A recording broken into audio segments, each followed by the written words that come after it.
E já no final deste jornal, de referir ainda a realização esta noite, pelas 21h30, no auditório do Museu Municipal de Penafiel, do plenário de militantes da Conselhia de Penafiel, do Partido Socialista. A iniciativa conta com a presença do dirigente nacional, João Torres, secretário de Estado do Comércio, Serviços e Defesa do Consumidor. Estará também presente neste plenário o presidente da Federação Distrital do Porto. E connosco, nesta edição do jornal, temos precisamente Paulo Araújo Correia, da Comissão Política do PS Penafiel. Muito boa noite, Paulo. Este plenário vai debater assuntos importantes, com certeza, da vida política, não só a nível nacional, com certeza, também a nível local, concelhio. O que é que está a contar, ouvir esta noite no plenário? Boa noite, Emília. Antes de mais, boa noite a todos os que estão a ouvir. Dizer que é sempre um gosto voltar aqui à Nóbon, aquela que durante quase 2 anos foi também a minha casa. Creio que posso dizer que será sempre também a minha casa. Quanto ao plenário, um plenário militante é sempre um momento importante, um momento de prestar contas àqueles que são os militantes do Partido Socialista. E este é um plenário extraordinariamente importante. Eu digo isto porque estamos na antecâmara das eleições legislativas do próximo dia 30 de janeiro e são umas eleições verdadeiramente importantes para o nosso futuro coletivo. Por isso o que eu estou a contar hoje, ainda por cima tendo o privilégio de contar com a presença do dirigente nacional João Torres, que é também membro do atual Governo da República, é nós termos os esclarecimentos cabais aos militantes do Partido Socialista sobre o porquê de nós termos que ir neste momento a eleições, quando eu acho que, não vou falar em nome da totalidade da população portuguesa, mas acho que posso dizer, tendo em conta os indicadores da opinião que existem, a esmagadora maioria dos portugueses não queriam que existissem eleições neste momento, não compreendem até a razão de ser de nós irmos agora para um ato eleitoral. Mas baseia em que é esse raciocínio? Por aquilo que tem ouvido? Sim, quer dizer, não é só naquilo que eu tenho ouvido, isso é também na minha experiência direta, digamos assim, mas também em tudo que são sondagens e indicadores da opinião, que avaliam, no fundo, se os portugueses estavam com vontade de ir agora ou não. Mas para então eleições. Considera que o Partido Socialista pode vir a ser beneficiado ou favorecido, digamos assim, em termos de votação nas próximas eleições? Considero o que é que eu acho que é importante transmitir às pessoas. Eu acho que é indiscutível, ou pelo menos é altamente maioritária a opinião na comunidade portuguesa, no nosso povo, de que hoje o país está melhor do que estava em 2015, no final de 2015, quando o governo do Partido Socialista, o primeiro, ainda agora estávamos no segundo, tomou posse. Acho que é também mais ou menos consensual, e os números também o dizem, que o governo do PS, confrontado com uma extraordinária crise que afetou não só o nosso país, mas a Europa e o mundo, sanitária, originada pelo fenómeno epidemiológico Covid-19, deu uma resposta positiva. Repare, nós somos dos países do mundo, se não mesmo o país do mundo, com maior taxa de vacinação. E apesar de tudo, nós vimos os sistemas nacionais de saúde de Itália, de Espanha, até da Alemanha, neste momento já estão a evacuar pacientes para hospitais de outros países, a colapsarem, a não conseguirem dar resposta, e a verdade é que o nosso Sistema Nacional de Saúde passou, obviamente, por dificuldades, por inúmeros constrangimentos, mas nós conseguimos sempre dar resposta aos nossos doentes. Mas o descontentamento também tem sido bastante intenso, quer de médicos, de professores, funcionários públicos. Emília, Vai-me dizer que isso é habitual? Não é nada virtual, é óbvio que todas as classes... classes... Não, é habitual. Não é só habitual, é legítimo. Nós nunca temos, atenção que eu não estou a vender um país cor-de-rosa. Eu estou a confrontar a realidade de 2015 com a realidade de passados 6 anos. Posso dizer, por exemplo, que o ordenado mínimo nacional subiu todos os anos. Quando o PS entrou para o governo, era 505 euros, hoje em dia é 665, salvo erro. É uma diferença muito significativa para aquelas famílias e para aqueles de nós que vivem com mais dificuldades, mais desprotegidos e que sentiam que não saíam da cepa torta. Não é que seja um ordenado que nós gostaríamos, a verdade é que já lhes permite fazer face às suas despesas. E novamente neste ano, no orçamento que infelizmente não foi aprovado, estava prevista mais uma vez o aumento do salário mínimo nacional. Mas foram desde o descongelamento das pensões, desde a progressão nas carreiras, desde um programa extraordinário que foi o PREV-PAP, permitiu regularizar os precários do setor do Estado, pessoas que durante anos a fio trabalhavam a recibos verdes, chamados falsos recibos verdes, e que puderam ser integradas no Estado. Mas vou-lhe dar também um exemplo de um programa extraordinário e verdadeiramente revolucionador da mobilidade, aqui até na nossa região, que foi o PARTE, o passo acessível, que permitiu, por exemplo, a alguém que resida em Penafiel, por 40 euros, não só deslocar-se até ao Porto no comboio, mas circular por toda a área metropolitana. Eu posso dar o exemplo das populações do sul do concelho, que eu conheço particularmente bem, que pagavam 100 e qualquer coisa de euros, 120, cerca de 120 euros de passe, E com este programa passaram a pagar 40 e a poder não só circular até ao Porto, mas circular em toda a área metropolitana. Estamos a falar de poupanças quando no metro. Exatamente. Quando são dois familiares, às vezes até três, com os próprios filhos, a trabalharem ou a estudarem no Porto, estamos a falar de um impacto familiar massivo na vida das pessoas. Agora, com isto, não mas digo... também, Paulo Correia, mal era que o Governo não tivesse feito nada até agora, não é? Claro, eu estou-lhe a dar exemplo de medidas concretas muito boas para a população portuguesa. Agora não lhe posso dizer... considera que, sim, que há vantagem nestas medidas, mas que tudo tem sido feito a um ritmo muito lento. Sabe quantas vezes é que subiu o salário mínimo nacional do governo do PSD-CDS, nos 4 anos que esteve no governo? Nenhuma. Estávamos na altura da Troika, não é? Certo, é verdade, mas tínhamos um primeiro-ministro que dizia na altura que tinha orgulho em ir além da Troika, não é? E que dizia que a austeridade era inevitável, e nós sabíamos o que é que estava no programa de governo com que eles se apresentaram em eleições em 2015 e felizmente não foram capazes de fazer governo. E sabemos também que fomos capazes de demonstrar que era possível virar a página da austeridade e viver-se melhor em Portugal. Eu acho que tudo se resume, no fim do dia, à seguinte pergunta: estamos hoje a viver melhor do que vivíamos em 2015? Paulo acha que sim? Eu não acho, eu tenho a certeza absoluta que hoje vivemos melhor e acho que esta minha opinião é partilhada por muitos portugueses. Agora, a questão que dizia, porque é que eu digo, eu não sei se o PS vai ser beneficiado ou não. Eu sei que o PS, o governo do PS, fez tudo o que estava ao seu alcance para conseguir a aprovação deste orçamento, que era um orçamento de esquerda, que era um orçamento de progresso, um orçamento de continuidade das conquistas que tinham sido construídas em conjunto com a esquerda, com o apoio parlamentar que o Partido Socialista contou ao longo dos últimos 6 anos. E digo, estou convencidíssimo disso, que a população portuguesa não desejava estas eleições. Nós estamos ainda em plena pandemia, temos um plano de recuperação e resiliência para executar, acabámos de sair de umas eleições autárquicas com o desgaste inerente que há sempre das campanhas eleitorais. Acho que a população portuguesa não o queria. E, muito sinceramente, acho que objetivamente não havia razões para porque é que também este o Governo não cedeu nesta questão do orçamento? Emília, o Governo cedeu imenso. Há quem diga até dentro do PSD e do PS que até cedeu mais do que o que devia. Agora, houve aqui um puxar de corda de porta a porta. Emília, diria bem, de ponta a ponta. Diz bem das cedências que o Governo fez, o facto de, acompanhou na concertação social, os representantes das entidades patronais terem abandonado as reuniões a dizer que era impossível chegar a um entendimento, não é? Dizendo precisamente que o Governo estava a ceder demais à esquerda. Eu acho que chegou não quero com isto fazer nenhum juízo de valor sobre o Bloco e o PC, mas acho que chegou a uma altura em que efetivamente o Bloco e o PC decidiram que queriam ir para eleições. Muito sinceramente, acho que foi isso que aconteceu, porque o PS sempre fazia uma nova cedência, aparecia uma nova exigência. Então, no seu entendimento, a culpa destas eleições, ou da necessidade de realizar estas eleições, é do Bloco de Esquerda e do PCP? É do Bloco de Esquerda, do PCP, do Chega, do CDS, de todos os partidos com representação parlamentar que votaram contra o Orçamento de Estado, que fizeram o Presidente da República, não é automático, é verdade? Sim, mas o PCP e o Bloco de Esquerda é que teriam uma obrigação, entre aspas, não é? De estar ao lado do Governo na defesa deste... Por isso estava a dizer, o Bloco e o PC com uma responsabilidade acrescida, porque tinham sido esse acordo parlamentar de esquerda, durante 4 anos formalizado, reduzido a escrito, durante 2 anos um acordo tácito, e que efetivamente tinha permitido as condições de governabilidade. Mas também não deixa de ser verdade que no passado, tanto o PS como o PSD já se absteram em votações orçamentais, permitindo que os governos passassem. Mas diga-me, Paulo Correia, o facto de ter havido assim um rompimento tão profundo com a esquerda, designadamente com o Bloco de Esquerda e o PCP, isto poderá abrir portas a um pedido de apoio, digamos assim, à direita, ao PSD?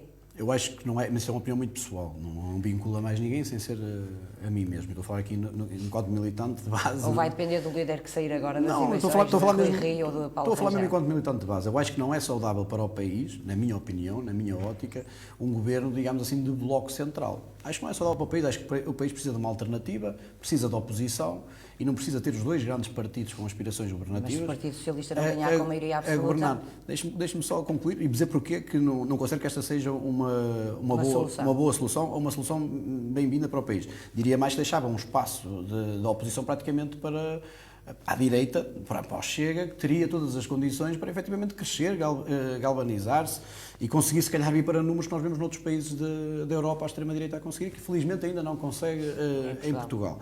Acho que não seria bem-vindo. Condições de governabilidade. O PS, não é por este orçamento não ter conseguido ser aprovado, que o PS deve automaticamente desistir de dialogar à esquerda e falar à esquerda. Eu acho que não tendo conseguido formar maioria para aprovar este governo, também achava, este Orçamento de Estado, também acho que era inevitável, aí subscrevo a opinião do Presidente da República, e a decisão, já agora, de provocar eleições que acho que não estavam reunidas as condições para nós estamos em duodécimos com um plano de recuperação e resiliência para executar. Agora, depende muito da conjuntura, do que é que sair do resultado eleitoral. Mas o país precisa mesmo de uma solução de governabilidade. Por isso eu acho que os portugueses, eu não sou daqueles que pedem maioria absoluta, mas acho que sou daqueles que pedem para o Partido Socialista uma votação que lhe permita ter uma solução de governo estável e duradoura. E hoje no plenário vai-se falar precisamente sobre o robustecimento das condições de governabilidade do PS. Sim, sim. Como é que se pode fazer isto? Apelar aos portugueses, lá está. Os portugueses que estão satisfeitos com a governação do Partido Socialista, que estão satisfeitos com a condução da pandemia, que acham que o nosso Primeiro-Ministro, António Costa, e o Governo do Partido Socialista são as pessoas mais habilitadas à execução do Plano de Recuperação e Resiliência, acho que devem votar no Partido Socialista. E a Emília fazia uma questão muito importante, que é como é que o PS vai governar. O PS, na minha ótica, deve governar, ou, se os portugueses lhe conferirem mandato para isso, sozinho, se tiver força política, já agora, se tiver a representação parlamentar que o permita, senão, na minha ótica, deve sempre ter lugar à esquerda. É a minha ótica, deve sempre procurar entendimentos, se for preciso tentar chegar a um compromisso novamente escrito que lhe permita ter um horizonte de estabilidade mais alongado do que um diálogo caso a caso. Mas eu pergunto à Emília como é que o PSD pode... Vamos falar dos dados objetivos. Eu sei que as sondagens valem o que valem, mas não deixam de ser um indicador de opinião e um dado científico e o único que nós temos para podermos discutir sobre as eleições. As sondagens dão ao PSD, no máximo, até agora, cerca de 29%, e em algumas que eu já vi dava 23%, 24%, por aí. Eu diria que a única forma do PSD poder formar governo, mesmo assumindo, porque precisaria disso, que suba, que tenha 31, 32, será com o Chega.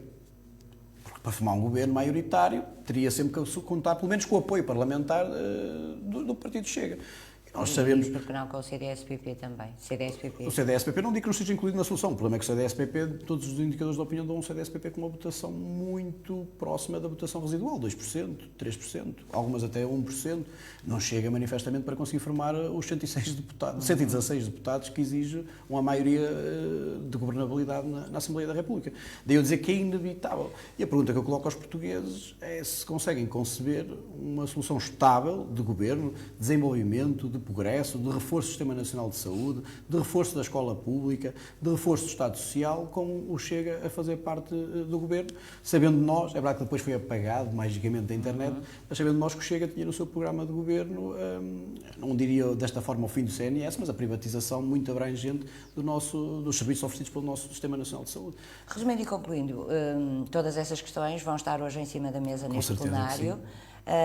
Duas figuras de algum peso, não é?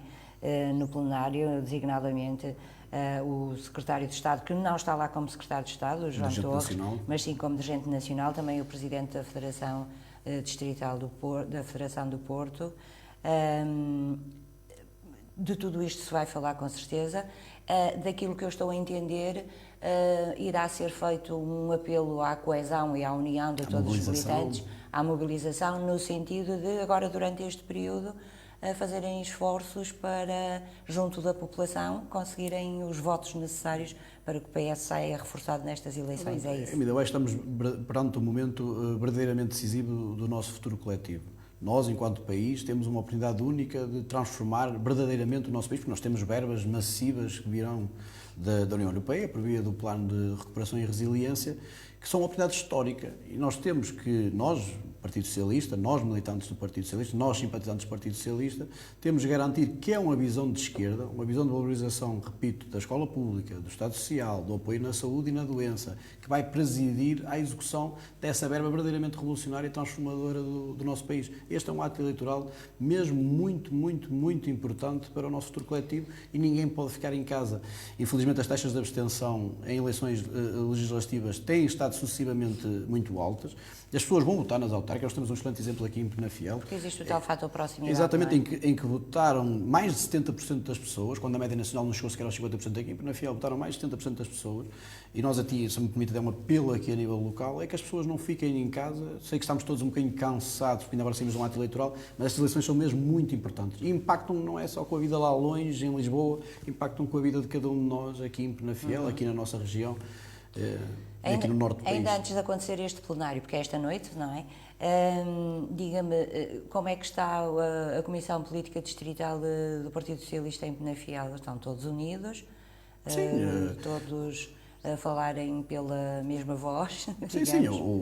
A Conselhia do Partido Socialista Penafiel tem um presidente, que é o Nuno Araújo, que é presidente, salvo erro, desde 2018, ou seja, durante os últimos 3 anos, e obviamente temos estado, pelo menos no que me diz respeito, no que, também aqui enquanto membro não só da Comissão Política, mas também secretariado, e até enquanto ex-líder da candidatura do Penafiel Unido, que integrava o Partido Socialista à Câmara Municipal, que as relações não poderiam ser melhores com o Partido Socialista, colaborante. O Paulo Correia é vereador, Eu sou vereador, na Câmara Municipal. Recentemente. Como é que está a correr este seu mandato?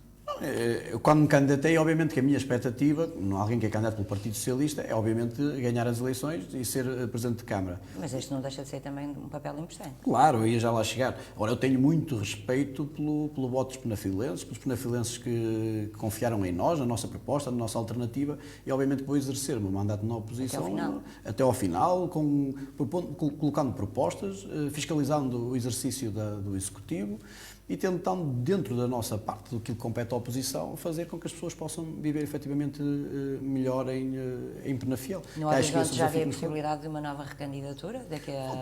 Falta muito eu diria, tempo, 3 anos? Eu diria 3, 4 anos na vida de uma pessoa, eu diria que é um tempo extraordinário, é mesmo muito tempo. 4 anos em política é uma absoluta eternidade, não consigo... E a possibilidade de uma candidatura à presidência da Comissão Política Distrital? As eleições estão marcadas para breve? Distrital não, da Conselhia.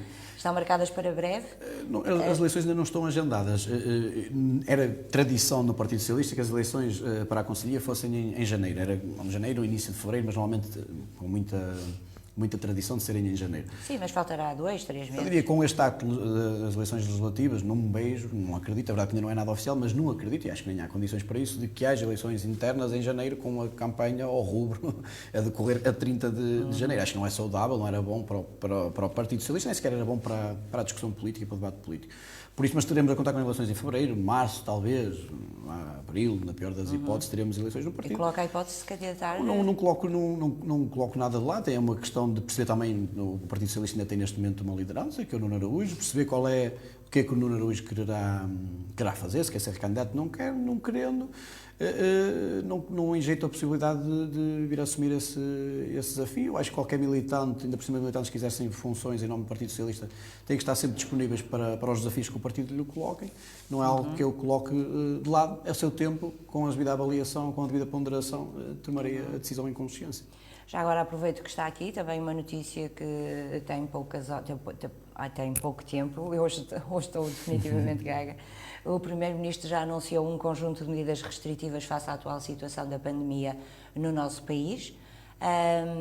Designadamente, a máscara terá de ser usada obrigatoriamente em espaços fechados e não só quando as pessoas querem, como é o caso dos restaurantes, das sapatarias, etc.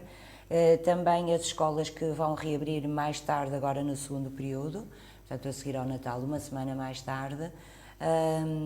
O que é que considera sobre isto? Acha que era necessário ou, na sua opinião, podíamos aguardar mais um pouco? Emília, eu acho que os números falam por si, não é? Infelizmente... Isto é um bocadinho para precaver os acontecimentos do ano passado, do Natal. Exatamente.